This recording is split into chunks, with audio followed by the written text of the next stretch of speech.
Chegamos mais a um episódio do podcast SIMED-PB, aqui se fala de tudo, né? Bem-vindos todos aqui na nossa gravação que a gente está realizando, né? E vamos falar de um assunto importante hoje. Na verdade, vários assuntos, mas uma banca que está sendo formada aqui com o NANGE, temos uma convidada especial, né?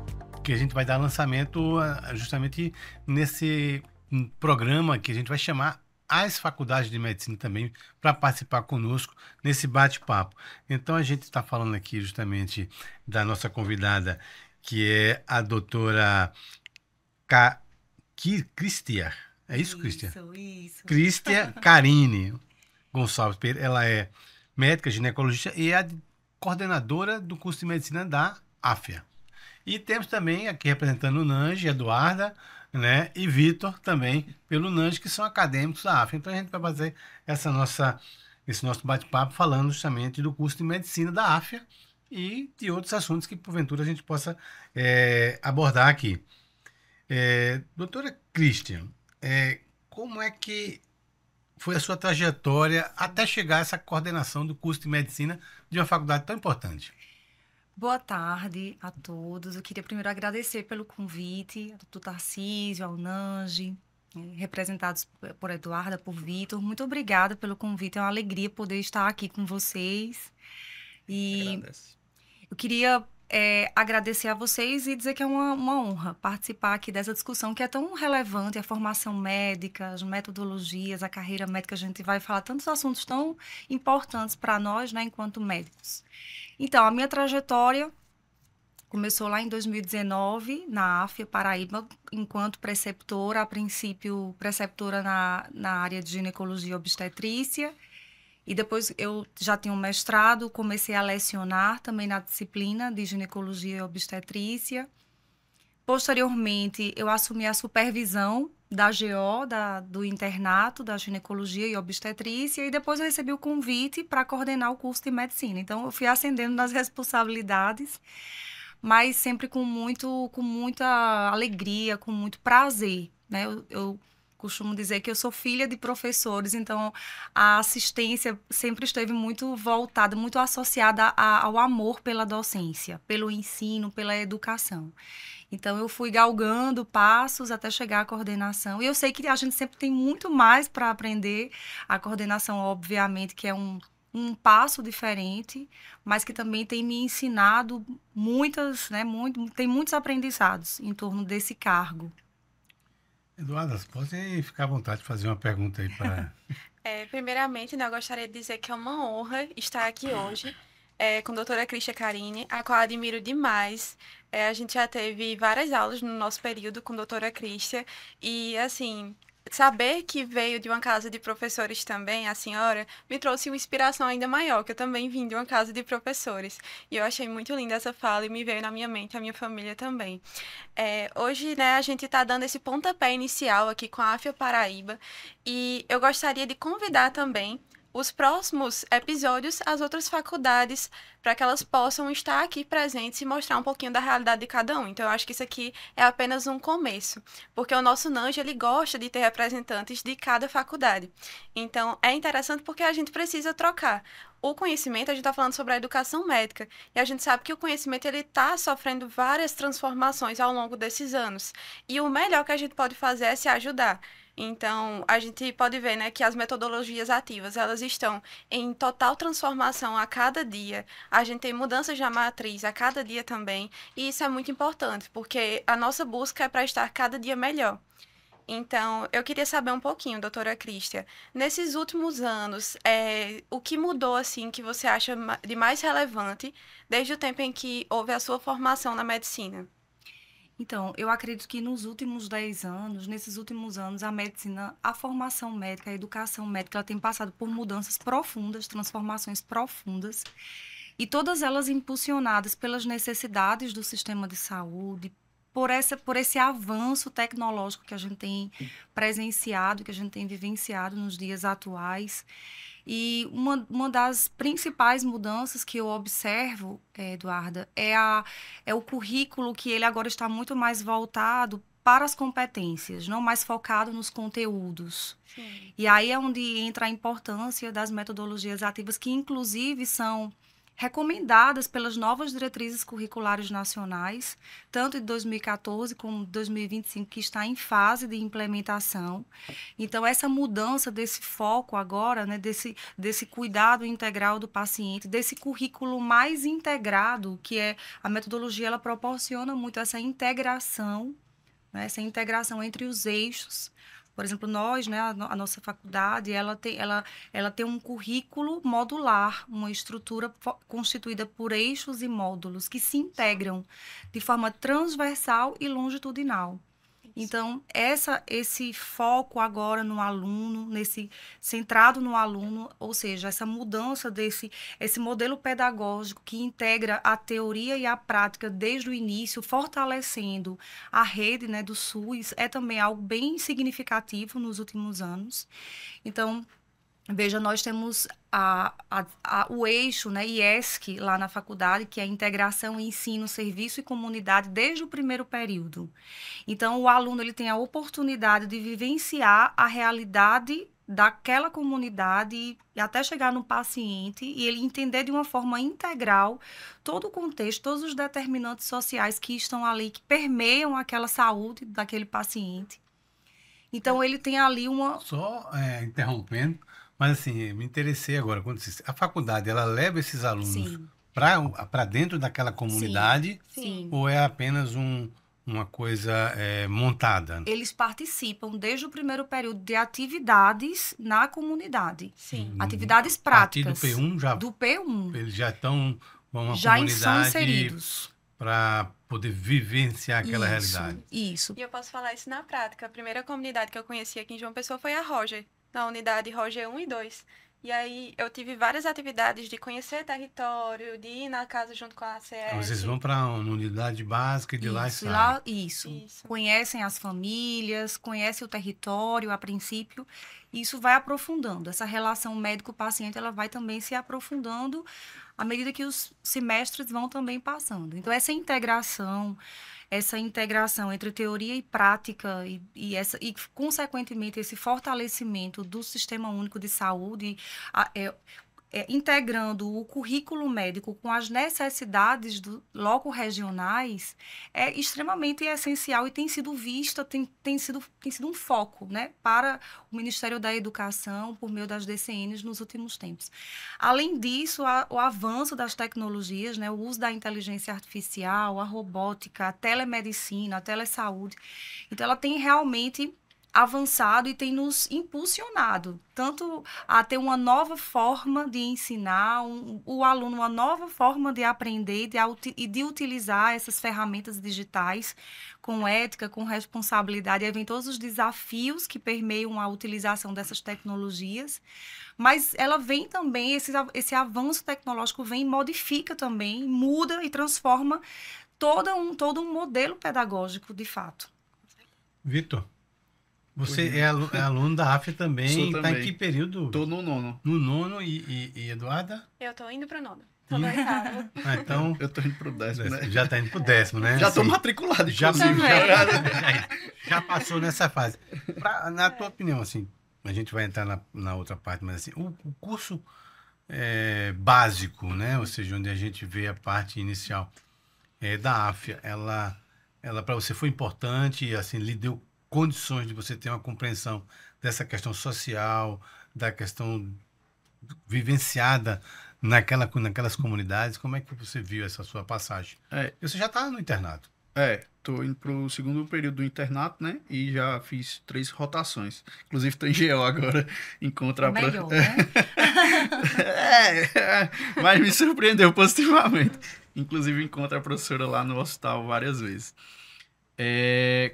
Como a doutora Cristia falou, a gente tem IESC desde o P1. Inclusive, quando acaba a IESC no P8, a gente só quer enterrar ela, né? Porque, assim, todo mundo cansado. Todo mundo já cansado, porque acho que é a matéria mais longeva da gente, se eu não me engano. Ela e RAM, que é Habilidades e Atitudes Médicas, que também considera uma vantagem a gente ter desde o P1, que Habilidades e Atitudes Médicas seria semiologia. Então, assim, se você vê aquela metodologia clássica, né, de 2 anos de básico, 2 anos de clínico, 2 anos de internato, na maioria das faculdades, a semiologia você vai chegar no 4º, 5º período. E a gente tem desde o P1. E isso é muito bom. Por quê? Quando você vai para a comunidade, para uma UBS, já no módulo de IESC, você não é assim, beleza, você tá no P1, você vai ser um pouco perdido, né? Mas assim, você não é todo perdido, porque você tem essa semiologia desde o P1. Então, assim, às vezes o preceptor te pede para fazer uma ausculta, você não fica olhando para o estetoscópio sem nem saber o que é. Você sabe o que é um estetoscópio. E essa parte ativa da metodologia, eu acho assim, para mim foi uma das coisas fundamentais durante o curso. Essa parte de você realmente ter que ir atrás, ser protagonista. Você não se escora na aula de ninguém, no professor tal, porque você que tem que executar. Então eu acho isso fundamental. E como o senhor falou, essa parte da comunidade, né? Então desde o primeiro período, realmente, a gente está inserido em uma unidade de saúde. E aí você pode ir para a unidade de saúde, qualquer unidade de saúde de João Pessoa, ou de Cabedelo. Então, você pode ir para a unidade de saúde Oceania, ali em Manaíra, como você pode ir para a unidade de saúde de qualquer outra comunidade e viver, assim, realidades diferentes. Às vezes você vai para um bairro que a comunidade utiliza muito pouco o SUS. Utilizam muito a saúde suplementar. Já você vai para outro bairro que, assim, 90%, 95% vai utilizar o SUS. Então, você presta uma assistência muito maior para esse bairro. E você começa a ver, como o senhor perguntou dessa parte humanizada, sim, desde o primeiro período. Então, você começa a ver como, às vezes, aquele paciente chega. Então, você começa a entender um pouco a realidade. Você começa a sair daquele mundo... Já começa a ver as queixas, né? Você começa a ver as queixas. Você começa a ver que, às vezes, o paciente vai lá... Mas para falar, assim, já aconteceu diversas vezes de chegar um paciente, você vê que ele ia ali para falar, assim, ele já estava medicado, ele já estava tudo, mas ele ia para conversar e não distante da realidade. Muitas vezes a gente às vezes fazia uma determinada pergunta naquela conversa que você ia identificando algumas fragilidades naquele paciente, e aí você fazia uma determinada pergunta para ver se você chegava em algum lugar, o paciente simplesmente parava e começava a chorar. Então, assim, é você treinar, porque tudo é um treino, essa sensibilidade, rapaz, essa pessoa tá me falando algo que ela quer dizer e talvez a vida inteira não soube dizer. Ninguém escutou ela. Ninguém escutou. E chega, assim, tem uma máxima que o pessoal fala, eu acho muito feio isso que acontece em várias unidades, né? Chegou fulano de tal, que já é o paciente conhecido, poliqueixoso. Quando você vai investigar, é uma pessoa que sofreu um histórico de abuso na infância e trabalhou em outras casas, e nessas casas, às vezes o patrão não dava nem o que comer, tudo mais, não tinha nem onde dormir. Quando vai ver, a pessoa tá chegando lá com uma queixa de uma fibromialgia, uma dor crônica, uma desbiose, uma ansiedade. Por que essa pessoa tá daquele jeito? Eu nunca nem quis saber, entendeu? Então, assim... Esse treino eu acho muito importante. Sempre ter desde o supervisionado, né? Sempre tem um professor. Não, sempre. Sempre. Você sempre está lá com um preceptor. Sim. Então, por exemplo, são divididos grupos, né? Geralmente são grupos de 4. No básico são grupos de 6 pessoas, se eu não me engano. E aí você vai, cada grupo desse tá com um preceptor de alguma unidade de saúde. Então, às vezes, tem mais de um grupo naquela unidade de saúde com preceptores diferentes. Então, às vezes, pronto, tá o doutor Tarcísio lá, é o médico da segunda, e tá a doutora Cris, que é a médica da terça. Aí Duda é do G1, grupo 1, e eu sou do G2. Aí, às vezes, eu tô com o senhor e Duda tá com Cris. Às vezes tem isso também. Então, sempre um grupo tá com um preceptor, né? E outra coisa que eu acho interessante do IESC é que a gente não acompanha apenas os médicos. A gente, no início, começa a acompanhar a equipe multiprofissional. Isso. Então, eu lembro até hoje, uma das minhas primeiras atividades de IESC foi conhecer a fila da unidade de saúde. Então, eu ia lá conversar com o pessoal da fila, compreender qual é o horário que eles chegavam, qual é o horário que saíam, se tinha algum atraso ali no atendimento, na triagem, alguma coisa assim. Aí, depois eu acompanhava o citológico com a enfermagem. Então, eu começava a compreender todas as áreas da saúde daquela unidade. E o IESC, ele termina, o IESC 8, com gestores, que eu acho bem interessante, porque fecha ali com a chave de ouro. Inclusive, a gente teve a oportunidade de levar o CIMED esse ano, nas nossas aulas, para conhecer a gestão dos sindicatos médicos da Paraíba. Eu acho muito interessante essa é importante, eu queria só dizer assim, um testemunho que não fui dessa época, minha formação foi outra, né? Foi bem modular, mas a gente não tinha essa vivência na prática logo a partir de quando a gente só ia ter contato com o paciente, né, quando a gente chegava na parte clínica lá, Sim. praticamente, né, quando a gente estava pagando as cadeiras Sim. principais da clínica médica, né, e depois no internato.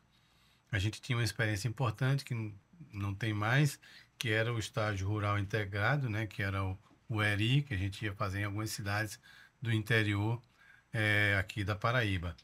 Mas, assim, essa experiência de vocês, né, eu acho que proporcionada, logicamente, pela metodologia Sim. da faculdade, supervisionada, e quando eu digo supervisionada, porque é importante, Sim. porque a gente não pode cair na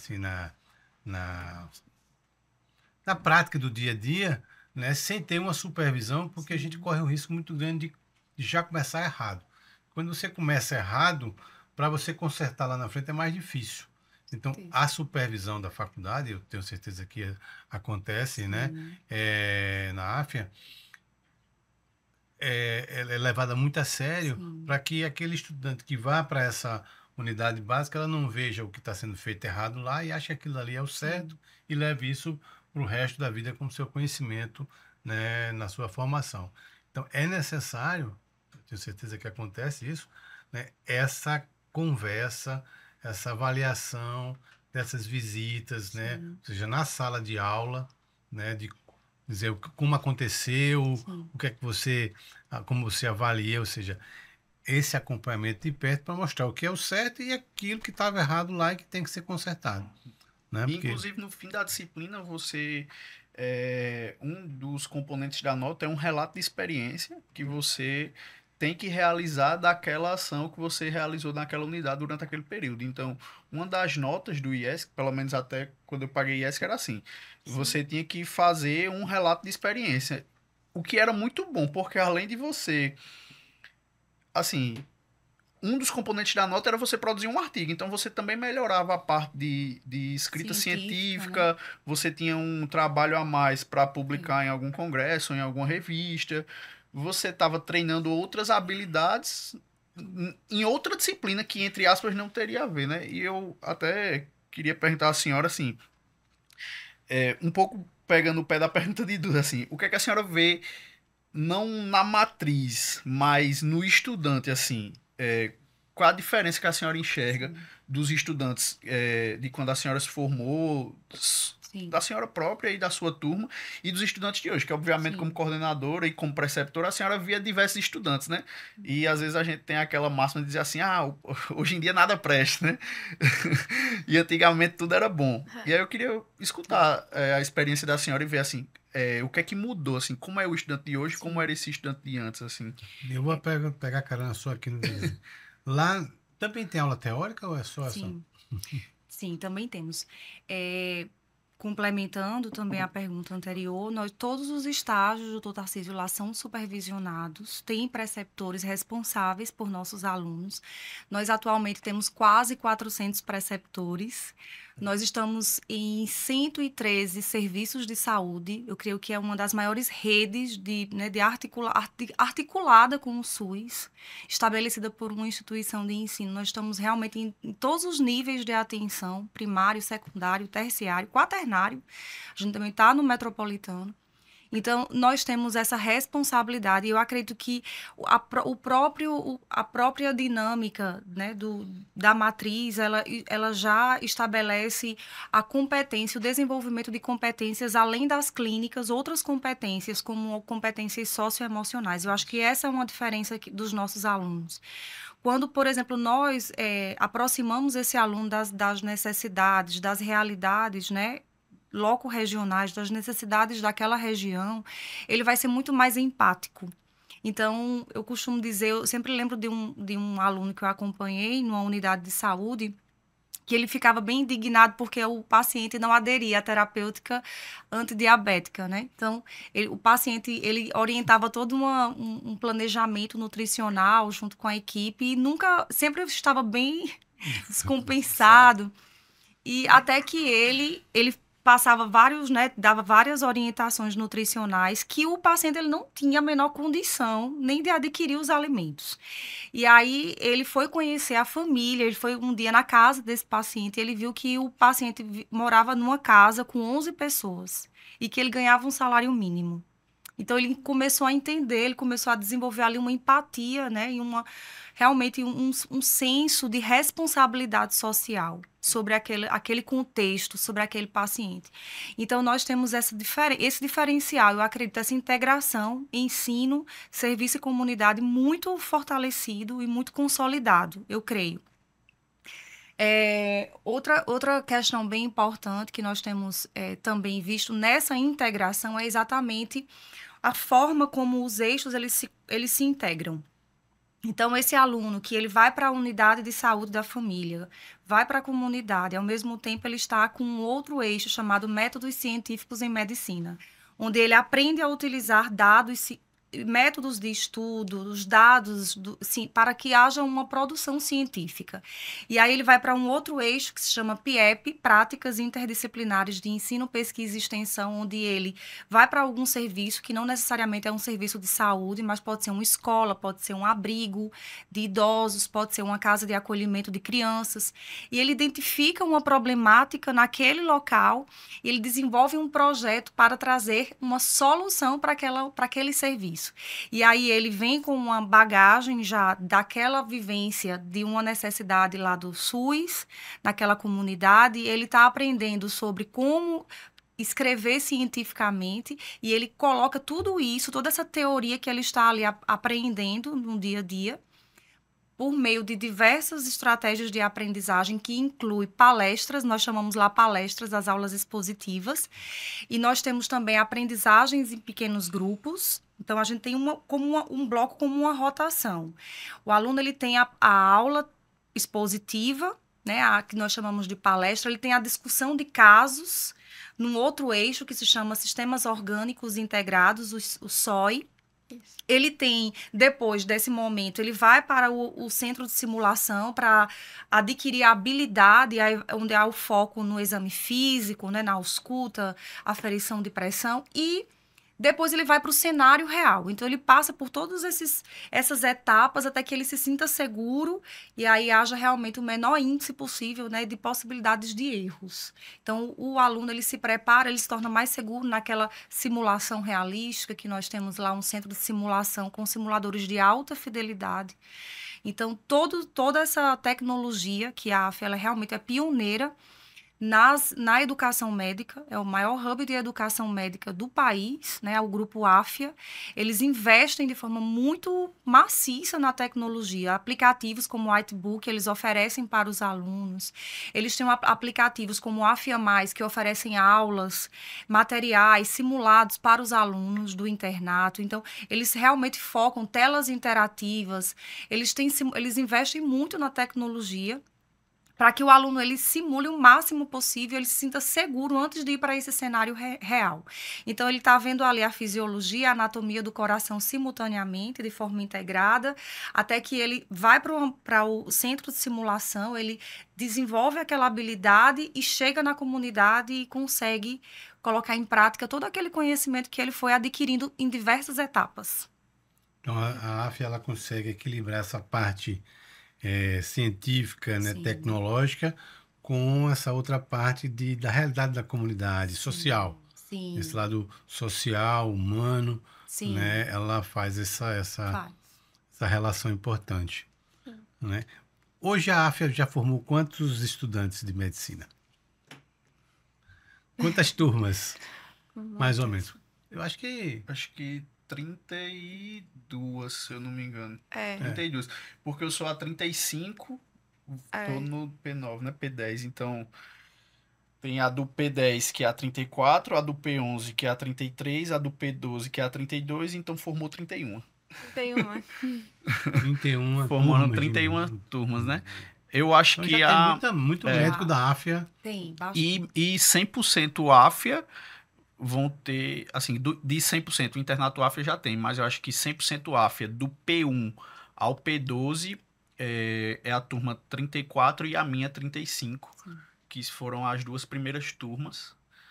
E não é querendo me gabar não, né? Mas às vezes a gente conversa com os outros preceptores e eles falam que percebem diferença.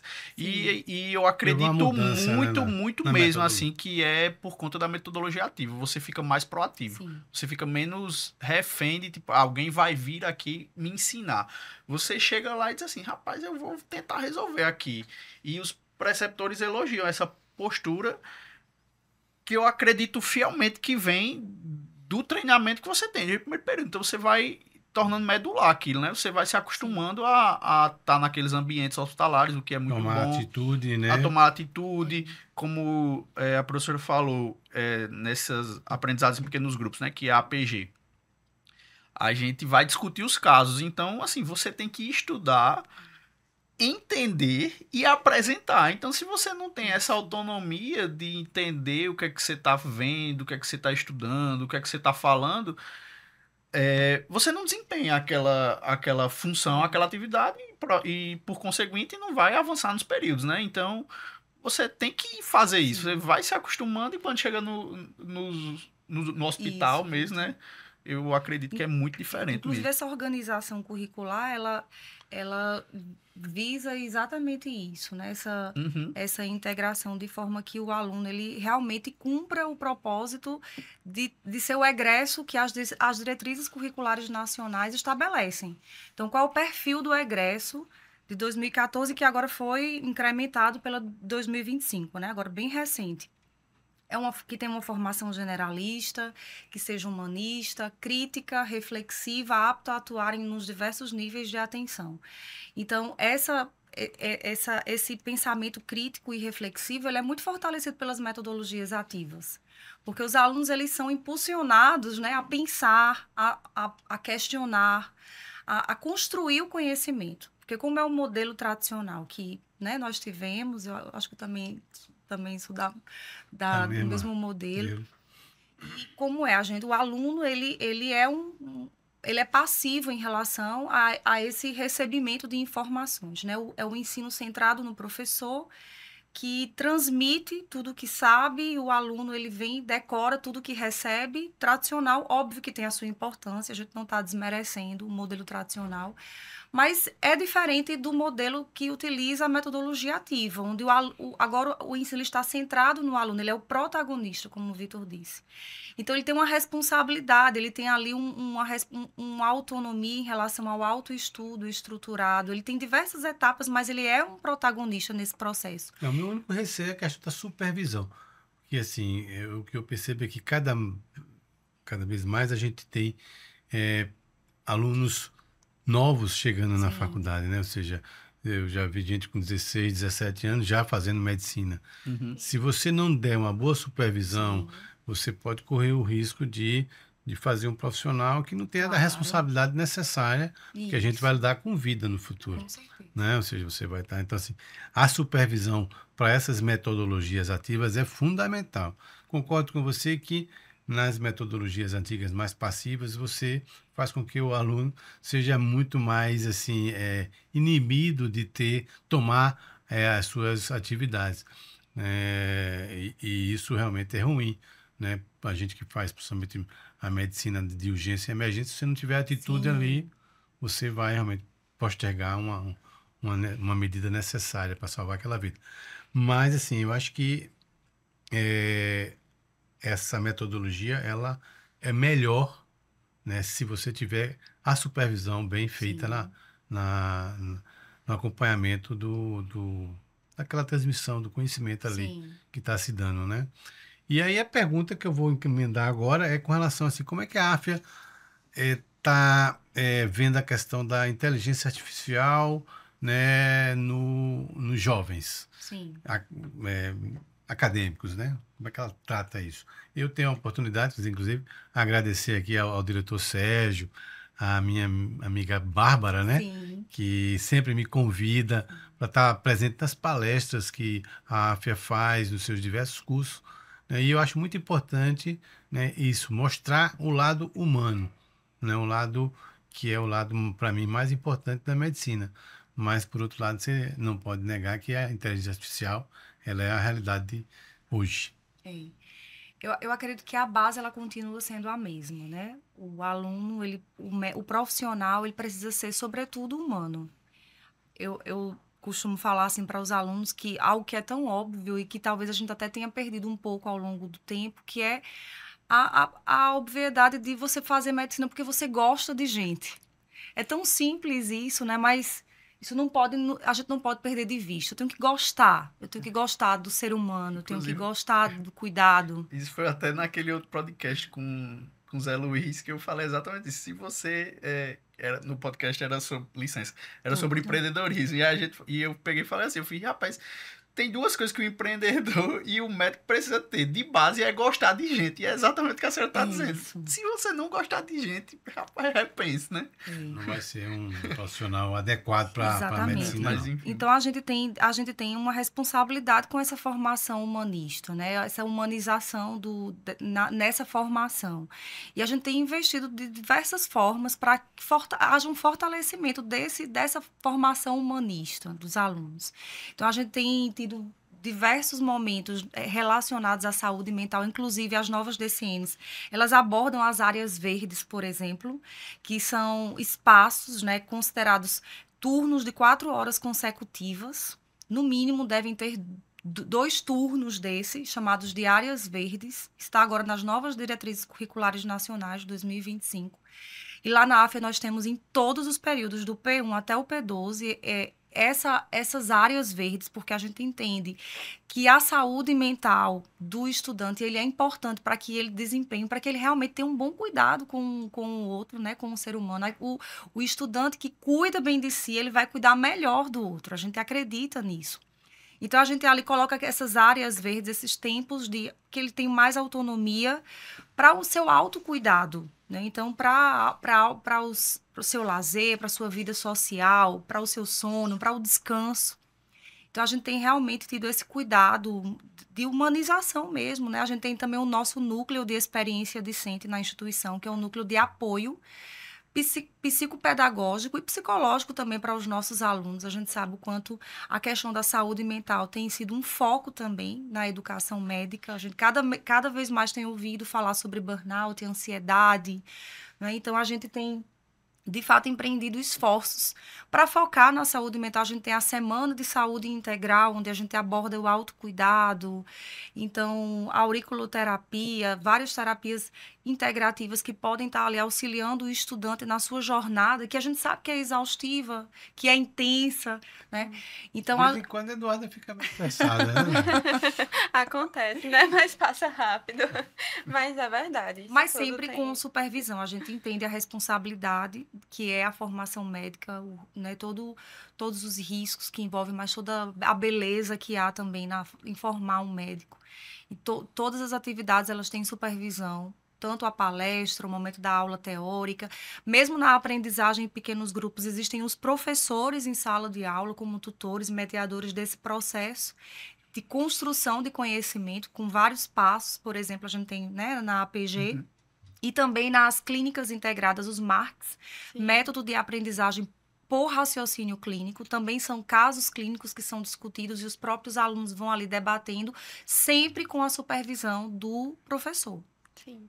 Eu fiquei com uma dúvida, né? Agora a gente já falou de coisas muito positivas das metodologias ativas, e é sempre interessante que a gente também passe a refletir um pouquinho também quais são os desafios, né? A gente sabe que toda mudança gera desafios, e quais são os maiores desafios dessa implementação das metodologias ativas na AFIA, porque ela era uma faculdade bem tradicional aqui em João Pessoa, né?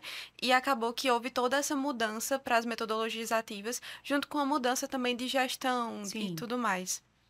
Então, Eduarda, a capacitação docente permanente, continuada, ela é um desafio que é constante.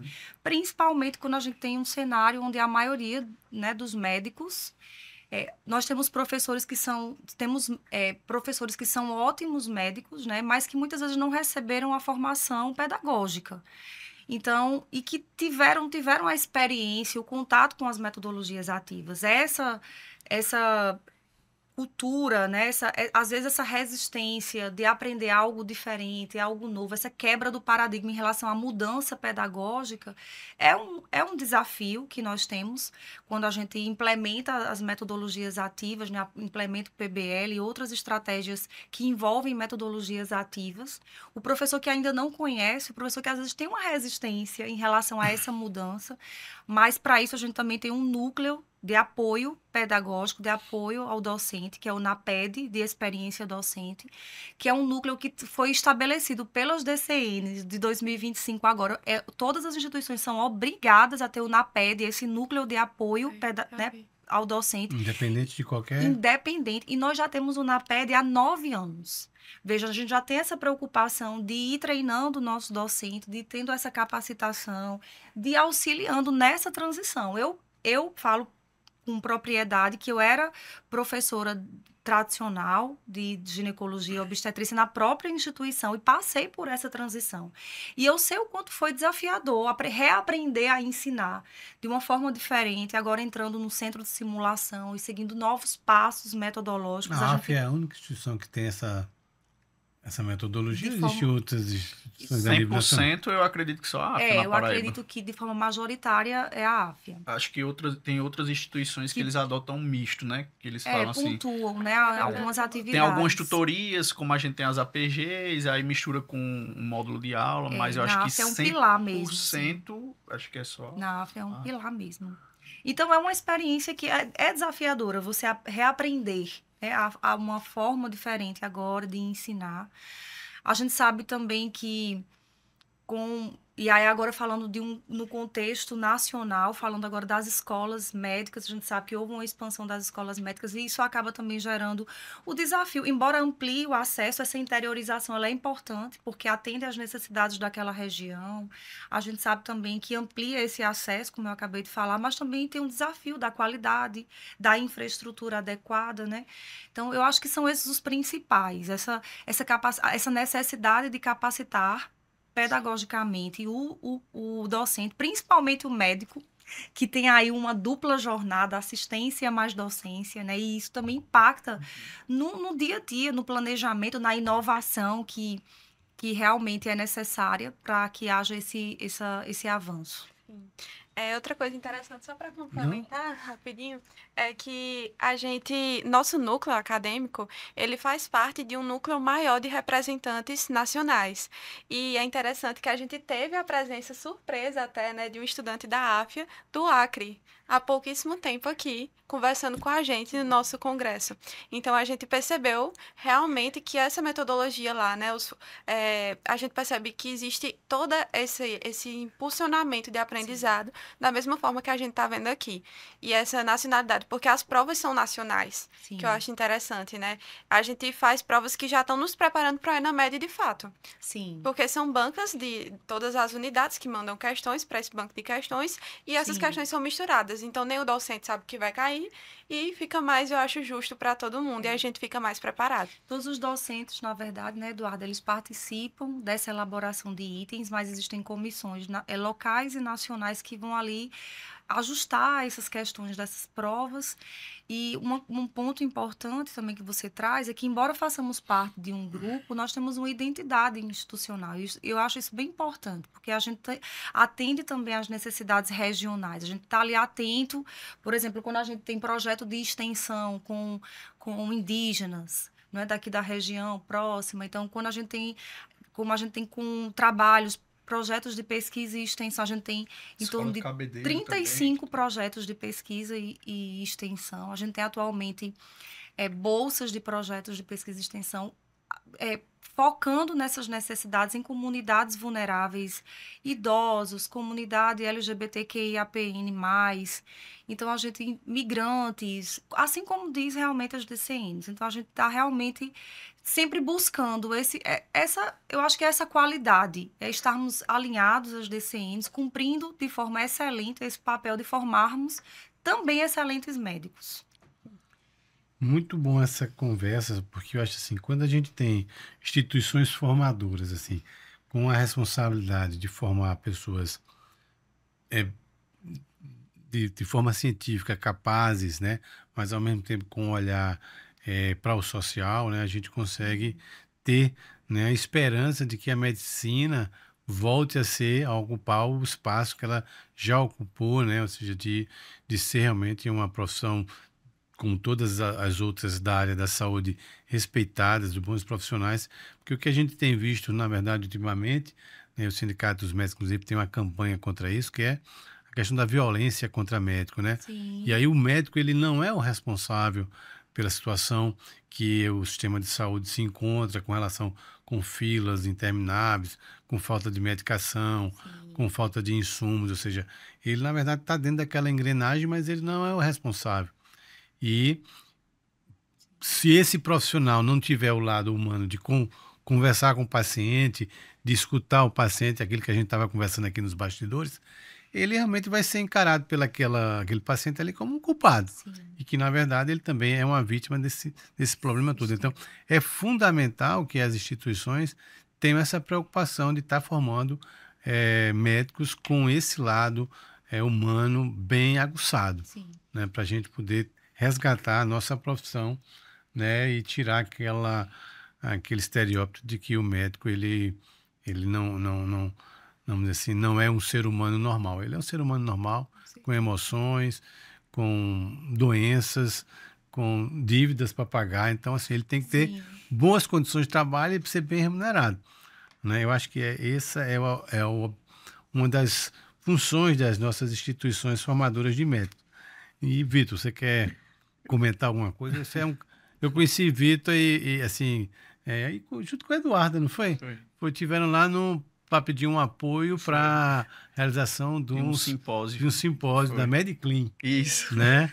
E assim, eu perguntei qual era a faculdade deles, e também que bom que a gente está com alunos assim que tem essa visão, né, da sociedade. Eu acho muito importante também o papel que o sindicato faz de apoiar ligas, eventos e tudo mais, porque o que muita gente fala é abertura desenfreada de escolas médicas. Novos médicos não estão preparados, é o que todo mundo gosta de dizer, né? Então, encontrar jovens médicos ou jovens acadêmicos que querem se diferenciar, eu acho que é uma obrigação de todas as instituições médicas do Brasil apoiar esses grupos. Porque se você, assim, para falar que está abrindo escola desenfreada, para falar que ninguém quer estudar, é muito fácil. Mas colocar a mão na massa e tentar resolver o problema tem que fazer alguma coisa, é tem que difícil, ajudar, entendeu? Então, aí se você chega com um projeto, com algo e diz assim, não, deixa pra lá, faz isso aqui, não sei o quê.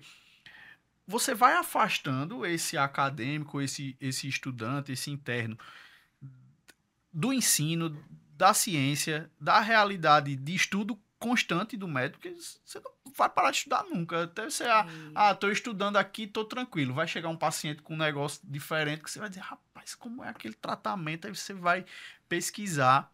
E uma coisa que a inteligência artificial falou, que, assim, muita gente também gosta de criticar, dizendo assim, os médicos do chat GPT.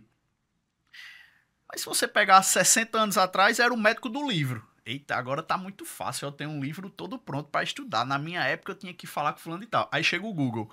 Aí o pessoal vai criticar também. Agora é muito fácil, é só pesquisar no Google. Acho que já foi a época da senhora. Já é só pesquisar no Google. Na minha época tinha que ir para a biblioteca não sei de onde. A mesma coisa agora. Chegou o chat GPT, aí todo mundo fala, agora é bom demais, é só pesquisar no chat GPT. Mas não entende que é só uma ferramenta. O Google, o livro, o ChatGPT, uma videoaula no YouTube, são ferramentas de estudo, ferramentas de aperfeiçoamento, que se estiverem erradas, você vai fazer uma prova e você vai errar na prova. Você vai dizer, rapaz, isso aqui tá errado, não vou estudar mais por aqui. Ou você vai chegar num paciente e você vai ver que não tem nenhuma relação e a gente não entra numa consulta só. Você entra com um especialista ali do lado que vai dizer assim, rapaz, essa informação não tá muito certa. Tu tirasse isso da onde? Aí você vai dizer, professor, eu pesquisei aqui. Não, isso não tá assim, não. Leia tal diretriz, leia isso. Então, eu acho que isso é muito importante. E aí, eu até gostaria de perguntar à senhora, reforçando essa parte da inteligência artificial. O que é que a senhora acha e o que é que a senhora usa de inteligência artificial na sua prática médica? E além da prática médica, aí vamos virar a Christian para a coordenadora. Então, o que é que a senhora vê como médica, na sua prática médica, essa parte da inteligência artificial? E como coordenadora do curso de medicina, quais gestões, quais atividades fomentar e quais atividades inibir? Sim. Então, eu acredito, Vitor, plenamente, que a inteligência artificial ela não veio para nos substituir, né? Que a gente às vezes escuta, tem essa fala um pouco crítica. Mas eu acredito que veio para potencializar. Então, por exemplo, eu vou dar um exemplo bem prático. Uma plataforma, né, digital que você ali permite que o paciente, por exemplo, ele durante a anamnese ele fale e que ele tudo seja registrado e o médico ele olhe para o paciente, eu já acho que ela é uma boa plataforma, porque muitas vezes ali o médico escrevendo, óbvio que isso não é geral, né, não é uma regra geral. Muitos médicos escrevem e olham para o paciente, mas eu acho que a gente tem perdido um pouco essa questão do olhar, do tocar o paciente. E eu acredito que algumas tecnologias elas vêm para ajudar, para até voltar a ter essa essência do cuidado, de você simplesmente olhar para o paciente e ele ter realmente a atenção do médico, que tem um pouco se perdido.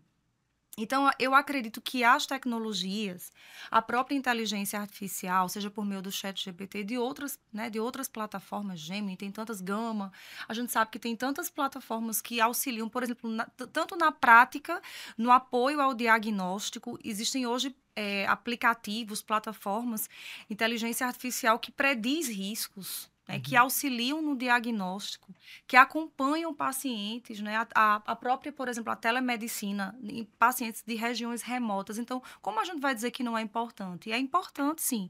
Agora, nada substitui o vínculo, a relação médico-paciente, não é? Óbvio que existem situações que vai precisar, de fato, do exame físico, estou falando em relação à telemedicina, mas é extremamente importante para algumas situações, para triagens, para lugares que a gente tem especialistas ali de forma muito remota. Então, eu acredito que todas essas tecnologias, né, a robótica cirúrgica, aumentando a precisão, aumentando a segurança do procedimento, a telemedicina nessas situações que eu acabei de falar, a inteligência artificial no apoio ao diagnóstico e de forma prática, como eu falei para você, vem para auxiliar, para potencializar a nossa prática médica, que a gente não pode perder de vista. Óbvio que a gente tem que utilizar com curadoria. A gente não pode simplesmente obter uma informação e a gente não ter uma responsabilidade sobre ela. É importante a gente ter ali porque no final das contas, você é quem vai ter a decisão clínica junto ao paciente. Você tem que saber interpretar, inclusive, os dados da inteligência artificial. E eu creio que é uma necessidade. Por exemplo, nós lá na faculdade, Vitor, atualmente, nós utilizamos a inteligência artificial por meio de licenças que são disponibilizadas aos docentes do chat, numa versão mais avançada, para simular atendimentos. Então, o aluno ele vai interagir com avatares. E, em seguida, ele tem feedback. Tudo isso, obviamente, com o professor, não é de forma, né, isolada, sem acompanhamento, sem supervisão. Mas isso traz um maior interesse do aluno, é mais atrativo, sabe? A gente tem observado isso. E a gente sabe que, até para a neurociência, a aprendizagem significativa é aquela que desafia o aluno, que motiva o aluno.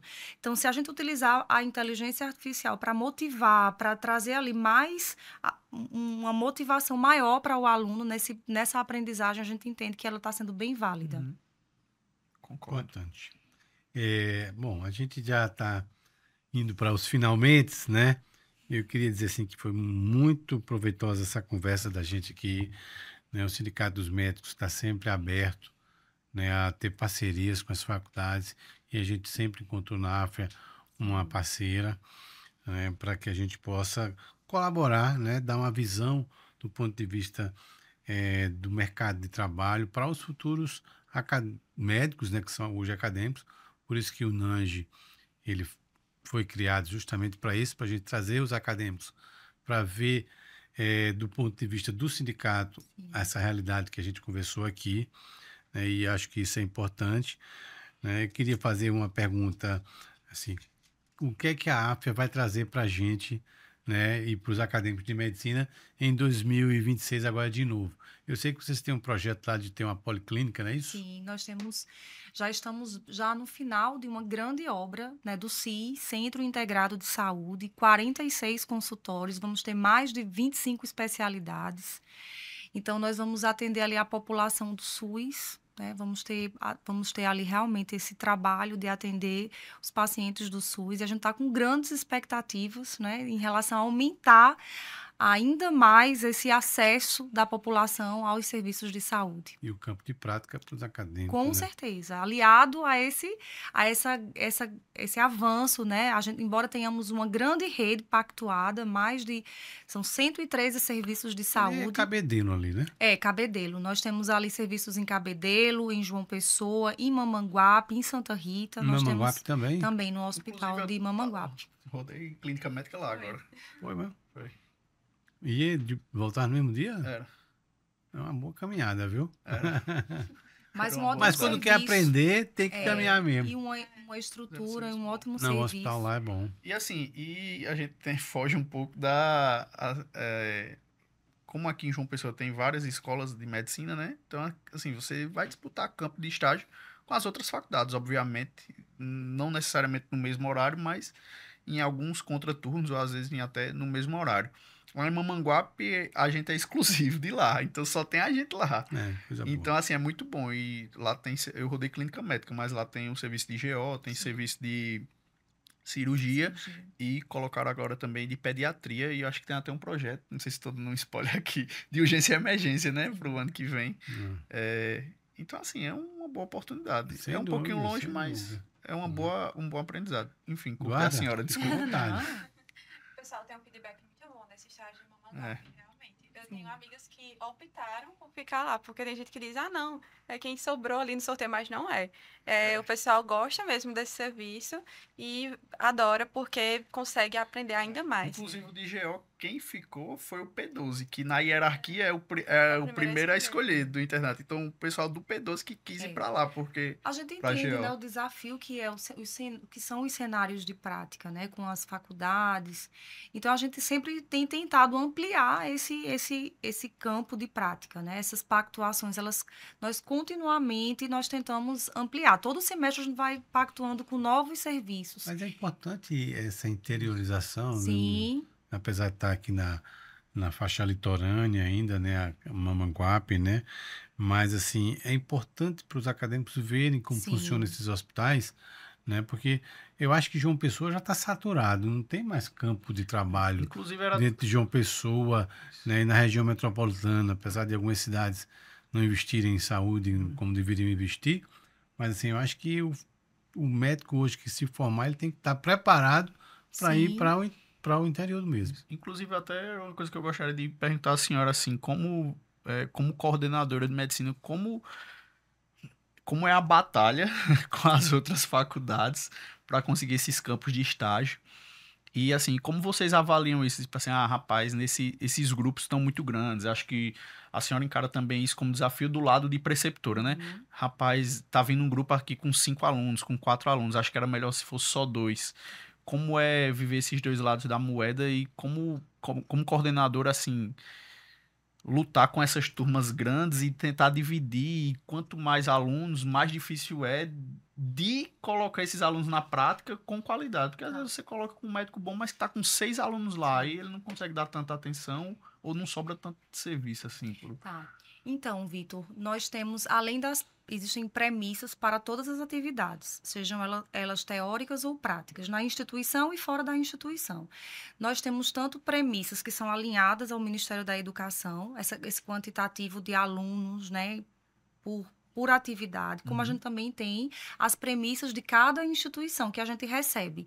Então, cada instituição tem um representante, há uma comissão de representantes de cada instituição que se reúnem, né, e cada serviço ele estabelece um quantitativo de vagas para aquele serviço, naquele turno e naquele setor. E de forma equitativa, de forma igualitária, a gente faz essa divisão entre os representantes das instituições. Então, há essa comissão, né, que recebe dos serviços. Então, o serviço, por exemplo, ele diz, no pré-parto, tantos alunos, e aí a gente vai se divide em relação às instituições. Obviamente que a gente sabe que sempre vai precisar de mais serviços, né? E para que haja realmente uma diversidade nesse aprendizado, uma melhor qualidade, e que para que não ultrapasse realmente a quantidade de alunos, é o que nós temos feito. Cumprido essas premissas, tanto nacionais, né, do grupo, como também locais, de cada serviço, que são estabelecidos. Cada serviço, ele diz exatamente quantos alunos eles são permitidos naquele setor. Bom, a nossa conversa está muito boa. A gente poderia conversar mais, né, aprofundar, inclusive, as discussões, mas assim, a gente tem um tempo limitado, infelizmente, e a gente pode voltar, né? A gente queria voltar Sim. com você, né, com Bárbara aqui, ou então com o próprio Joia. diretor-geral da AFIA, né, que é o diretor Sérgio, né? Sim, doutor Sérgio. Doutor Sérgio, para a gente conversar mais sobre essa instituição que realmente, na visão, muda a perspectiva da formação do Sim. acadêmico. E eu não tenho dúvida de que o acadêmico da faculdade ele tem todas as possibilidades. Porque às vezes se dá tudo para o aluno, mas ele não aproveita nada. Né? Então, acho que se o aluno quiser aprender, ele aprende em qualquer lugar. Mas, assim, no caso da AFIA, o que eu percebo é que tem todas as condições de sair um excelente Sim. profissional médico. E, inclusive, né, hoje a gente, né, tomou conhecimento de que a prova de proficiência do projeto de lei do astronauta, que tramitou no Senado, foi aprovada, né, por 11 votos a favor e 9 contra. Então, na verdade, ele é terminativo. Possivelmente, nós teremos uma prova sendo aplicada para os futuros acadêmicos de medicina. E aí isso só vai passar a valer 6 anos após a lei, né, aprovada. Mas já é uma grande mudança. Por isso que o acadêmico tem que ter instituições sérias para preparar ele para fazer essa prova, que é importante. Né? E a gente depois pode até trazer para discutir sobre essa questão do exame de proficiência, que já passou nessa comissão de Constituição e Justiça lá do Senado, né? Do CAIS, na verdade, de Assuntos Sociais. Então, eu queria deixar aqui aberto para a Eduarda primeiro, depois para Vitor, né? E por último, para a nossa professora, a coordenadora do curso lá da AFIA, se despedir, mandar uma mensagem aí para os acadêmicos, né? E para todos. Então, a gente fica muito feliz, né? E o Sindicato dos Médicos vai estar sempre aberto para fazer conversas importantes como essa. Eduarda. Então, muito obrigada, né, a todos que chegaram até aqui nesse podcast.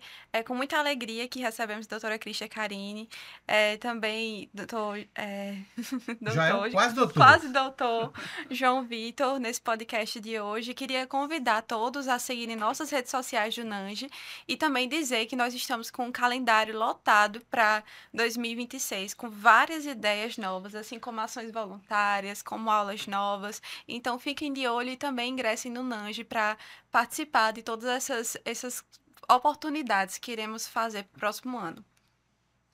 Isso aí. Então, reforço o convite de Eduarda e do Dr. Tarcísio para ingressarem no NANGE, se forem acadêmicos, se forem médicos jovens também, né, que o NANGE é o núcleo do acadêmico e do médico jovem. Então, se você é um médico jovem, recém-formado, ingresse também no NANGE, vai nos ajudar bastante com ações e projetos. E se você é um médico que ainda não é filiado ao sindicato, feliz também, né, doutor Darcy? Isso é importante. Porque é importante, assim, o Sindicato da Paraíba é bem atuante, não só na luta sindical, mas também na parte acadêmica, científica. Então, o doutor Tarcísio sempre está de braços abertos para os acadêmicos e apoiando projetos acadêmicos das ligas, das instituições. Então, eu acho que isso é assim, de uma enorme valia para o ensino médico da Paraíba. Então, sejam todos bem-vindos e agradecer à doutora Cristia pela conversa. E eu queria também agradecer, eu acho que é o mesmo sentimento de gratidão que vocês estão expressando, é o que eu tenho agora. Muito obrigada pelo convite, pela boa conversa, né, pela boa partilha. Eu queria agradecer ao Sindicato dos Médicos por ser um parceiro realmente ímpar, excelente, né, com a faculdade. A parabenizar também pela iniciativa, né, dessa parceria com o NANGE, dessa iniciativa, né, tão importante, tão relevante ver o acadêmico já desde o início da sua jornada ali participando e acompanhando toda a atuação de um sindicato que é tão relevante para a nossa sociedade médica. Então, eu queria parabenizar o doutor Tarcísio e todo o Sindicato dos Médicos, o NANGE, por esse trabalho que vocês têm desenvolvido, tão importante para a sociedade e para a formação médica. Obrigado pelos elogios. A gente está fazendo uma missão importante. A gente sabe que essa mudança na forma de ver a questão do sindicato e das instituições formadoras vai com certeza trazer grandes frutos no futuro. Então, não deixe de nos seguir nas redes sociais, né, Eduarda? E marca a gente lá no canal do YouTube para que a gente possa cada vez mais trazer importantes, né, bate-papo com outras faculdades. E fica o convite aberto para que as outras faculdades possam estar aqui com a gente. Então, nos vemos no próximo episódio do CIMED, do podcast CIMED PB, que se fala de tudo.